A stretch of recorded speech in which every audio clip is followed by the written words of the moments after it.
दोस्तों soft skill जो कि हमारी लाइफ के लिए, प्रोग्रेस के लिए, करियर में प्रोग्रेस के लिए बहुत इंपॉर्टेंट। आप एकेडमिक एजुकेशन लेते हैं, हार्ड स्किल कैटेगरी में आता है, और जो आप सॉफ्ट स्किल है वो आज करियर में सबसे ज्यादा इंपॉर्टेंट। अब लिस्ट ऑफ सॉफ्ट स्किल्स क्या हैं जिनके ऊपर आपको वर्क करना चाहिए, जिनके हर एस्पेक्ट पे आपको अपने ऊपर पर्सनल ग्रोथ पे वर्क करना चाहिए। सॉफ्ट स्किल की कैटेगरी में सबसे इंपॉर्टेंट जो आपको स्किल इंप्रूव करना चाहिए वो है कम्युनिकेशन स्किल, यानी कि आप लोगों से किस तरह से बात करते हैं, कितने अच्छे से आपका कम्युनिकेशन है, कितना क्लियर आपका अंडरस्टैंडिंग है, ये आपके अंदर होना बहुत जरूरी है। ये है कम्युनिकेशन स्किल। सेकंड है पीपल स्किल, यानी कि लोगों के साथ आप व्यवहार कैसे करते हैं, डील कैसे करते हैं, पर्सनल लेवल पर, प्रोफेशनल लेवल पर, कितना आप उनसे रिलेट करते हैं, कितनी आप उनकी बात अच्छे से सुनते हैं, कितना आप उनसे को अपनी बात अच्छे से समझा पाते हैं। अल्टीमेटली आपको लोगों के साथ डील करना है, ये आती है पीपल डीलिंग स्किल। और तीसरा है इंटरपर्सनल स्किल, यानी कि आप वन टू वन किसी पर्सन के साथ या ग्रुप में किस तरह से लोगों से इंटरेक्ट करते हो, आप किस तरह से टीम में काम करते हो, कैसे आप रिलेशनशिप मेंटेन करते हो अपने ऑफिस में, अपनी पर्सनल लाइफ में। ये स्किल जो चाहिए इसको इंप्रूव करने के लिए उसे कहते हैं इंटरपर्सनल स्किल। और फोर्थ इज लीडरशिप स्किल, यानी कि लीडरशिप स्किल एक एबिलिटी है कि आप किस तरह से एक टीम को लीड कर सकते हैं। जैसे ऑफिस में आपको कोई टास्क मिला और आपको उसका टीम लीड बनाया गया, तो आपको 3-4 लोगों को या उस ग्रुप को जो आपको लीड करना है, जो उन्हें डायरेक्ट करना है कि काम कैसे करना है, उन सब चीजों के लिए आपको उन्हें गाइड करना है, सपोर्ट करना है, मोटिवेट करना है अपनी टीम को ताकि वो अच्छे से परफॉर्म करे। तो इसके लिए आपके अंदर लीडरशिप स्किल होना बहुत जरूरी है। और फिफ्थ है प्रेजेंटेशन स्किल। प्रेजेंटेशन स्किल एक एबिलिटी है कि आप किस तरह से प्रेजेंटेशन बना सकते हैं, फिर सक्सेसफुली उसे डिलीवर कर सकते हैं अपने पूरे ऑफिस स्टाफ के सामने या टीम के सामने, उसे प्रेजेंटेशन स्किल कहते हैं। और सिक्स्थ है पर्सनालिटी डेवलपमेंट। पर्सनालिटी डेवलपमेंट यानी कि जो आपका बिहेवियर है, जो आपका सोचने का तरीका है, जो आपका एटीट्यूड है दूसरों के प्रति, वो आप कैसे सुधार सकते हैं जिससे आपकी प्रोफेशनल लाइफ में आपको सक्सेस मिले, उसे कहते हैं पर्सनालिटी डेवलपमेंट। और सेवंथ है टाइम मैनेजमेंट। टाइम मैनेजमेंट भी एक एबिलिटी है कि आप अपने टाइम को कैसे इफेक्टिवली यूज कर सकते हैं, प्रोडक्टिवली आप उसे कैसे अपने यूज में ला सकते हो। जब आप काम में होते हैं तो आपको कैसे उन 8-10 घंटों में काम को सेग्रीगेट करना है ताकि समय से आप अपने काम को पूरा करें, इसी को कहते हैं टाइम मैनेजमेंट। और एट्थ है स्ट्रेस मैनेजमेंट। दोस्तों स्ट्रेस मैनेजमेंट एक टेक्निक है जिसे साइकोथेरेपी भी कहा जाता है, जिससे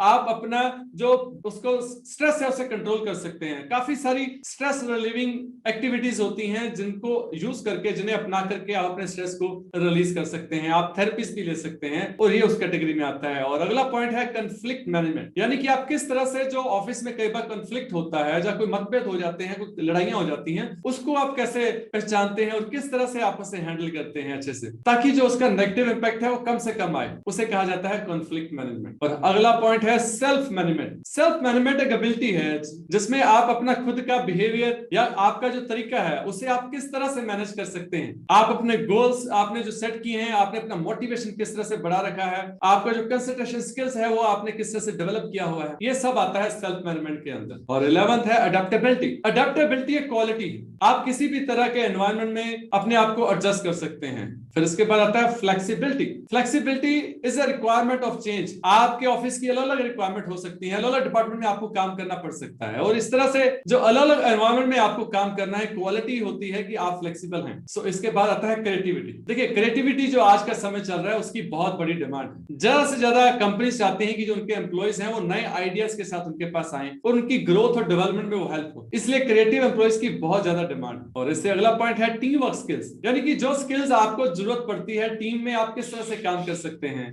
वो जो स्किल्स कोऑर्डिनेशन बनाने या टीम के साथ उनको गाइड करना, ये इस तरह से जो रिक्वायरमेंट है, जो स्किल है, वो आप किस तरह से अच्छे से परफॉर्म कर पाते हैं, ये आती है टीम वर्क स्किल्स। और अगला पॉइंट है प्रॉब्लम सॉल्विंग स्किल्स। जब आप प्रोफेशनल लाइफ में आते हैं तो उसमें कई तरह की चैलेंजेस आते हैं, आप उन्हें कितने अच्छे से सॉल्व कर सकते हैं, इसे कहते हैं प्रॉब्लम सॉल्विंग स्किल्स। देखिए हर प्रॉब्लम के बहुत सारे सॉल्यूशंस होते हैं, लेकिन जो बेस्ट सॉल्यूशन है उसको सेलेक्ट करने के लिए जो स्किल चाहिए वो होती है डिसीजन मेकिंग स्किल्स। इसमें आपको बेस्ट डिसीजन लेना है, जो भी आपके प्रॉब्लम के सॉल्यूशन है उन सॉल्यूशंस को एनालाइज करके उसमें से बेस्ट डिसीजन लेना है, उसको बोलते हैं डिसीजन मेकिंग स्किल्स। सो 17 है दोस्त इंटरव्यू स्किल्स। इंटरव्यू स्किल्स जो है हर प्रोफेशनल को चाहिए। कहीं भी आपको करियर में ग्रोथ लेना है तो आपको इंटरव्यू में किस तरह से बिहेव करना है, किस तरह से बात करना है, आपका बॉडी लैंग्वेज कैसा होना चाहिए, ये सब बातें जो हैं आपकी वो स्किल हैं जो इंटरव्यू स्किल्स में आपको सीखना बहुत जरूरी है, तभी आप अपने करियर में नेक्स्ट लेवल ऑफ सक्सेस पर पहुंच सकते हैं। और अगला है ग्रुप डिस्कशन स्किल्स, यानी कि जब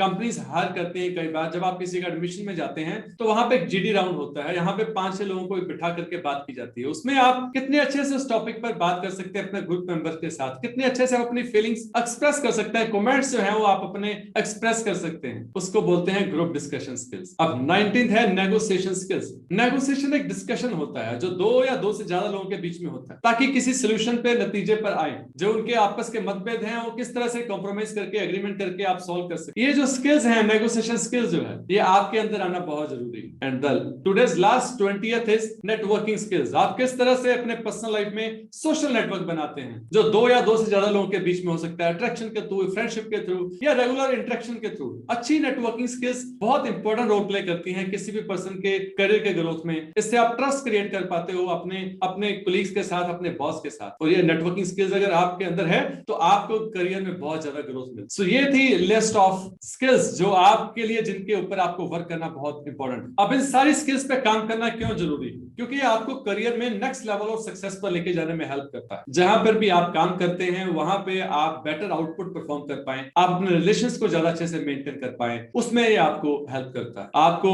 जो सक्सेस का लेवल है उसमें स्पीड अप करने में ये हेल्प करता है। आजकल का जो कंपटीशन का लेवल है उसमें बहुत ज्यादा स्ट्रगल है, चैलेंज है। जो पर्सन जितना ज्यादा अपने ऊपर वर्क करेगा, जिसके अंदर जितनी ज्यादा उसकी स्किल्स होगी, उतना ही जल्दी वो अपने करियर में सक्सेस हासिल कर पाएगा। सो आई होप कि ये जो सॉफ्ट स्किल्स के ऊपर हमने list of soft skills discuss की हैं, उसकी इंपॉर्टेंस के बारे में बताया है। आप इनके ऊपर वर्क करेंगे, अपने अंदर इन स्किल्स को इंप्रूव करके अपने आप को ट्रांसफॉर्म करेंगे। इसी तरह के सेशन के साथ जो इनकी डिटेलिंग के ऊपर होगा, आपसे फिर मुलाकात होगी। This is Naveen Sharma signing off till we meet again. Thank you.